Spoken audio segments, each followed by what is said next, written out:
இன்னைக்கு சிம்பிளான ஒரு ப்ரோக்கோலி ரெசிபி பண்ண போகிறேன். ரொம்பவே டேஸ்டியாக இருந்தது. குக் வித் கோமாளியில் அஸ்வின் பண்ண மலை ப்ரோக்கோலி எப்படி செய்கிறதுன்னு இந்த வீடியோவில் பார்க்கலாம். ஃபர்ஸ்ட் ப்ரோக்கோலி வேக வைக்க போகிறேன். சுடு தண்ணியில் கொஞ்சம் உப்பு போட்டு ப்ரோக்கோலியை ஒரு 5 நிமிஷம் வேக வைக்கலாம். நான் இதுக்கு முன்னாடி ப்ரோக்கோலி சீஸ் ஃப்ரிட்டர்ஸ் பண்ணியிருந்தேன். அதோட வீடியோ உங்களுக்கு அடுத்து அப்லோட் பண்ணுறேன். அதில் வந்த மிச்ச ப்ரோக்கோலி தான் இந்த மலாய் ப்ரோக்கோலிக்கு யூஸ் பண்ணியிருக்கேன். அதனால தான் குவான்டிட்டி கொஞ்சம் கம்மியாக இருக்குது. 5 நிமிஷத்துக்கு அப்புறம் தண்ணியெல்லாம் வடிகட்டி ப்ரோக்கோலியை தனியாக எடுத்து வச்சிடலாம். அடுத்தது நம்ம ப்ரோக்கோலி கோட் பண்ணுறதுக்கு மலாய் ஒயிட் சாஸ் ரெடி பண்ணலாம். ஃபர்ஸ்ட் கொஞ்சம் கேஷ்நட்ஸ் மிக்சியில் பவுடர் பண்ணி வச்சுருக்கேன். அதுக்கப்புறம் 3 டேபிள் ஸ்பூன் கிட்ட கெட்டியான தயிர் ஒரு துணியில் போட்டு தண்ணி எதுவும் இல்லாமல் பிழிஞ்சு எடுக்கலாம்.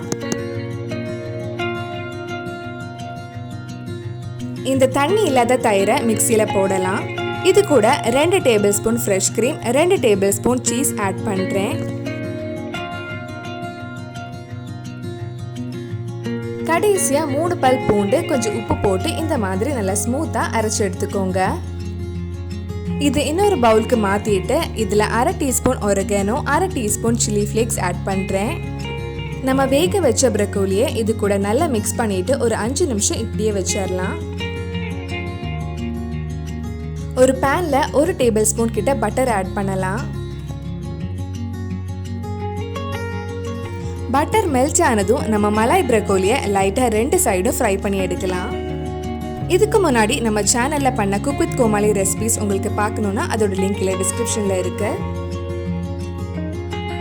ஒரு சைடு லைட்டாக ஃப்ரை ஆனதும் மெதுவாக திருப்பி போடலாம்.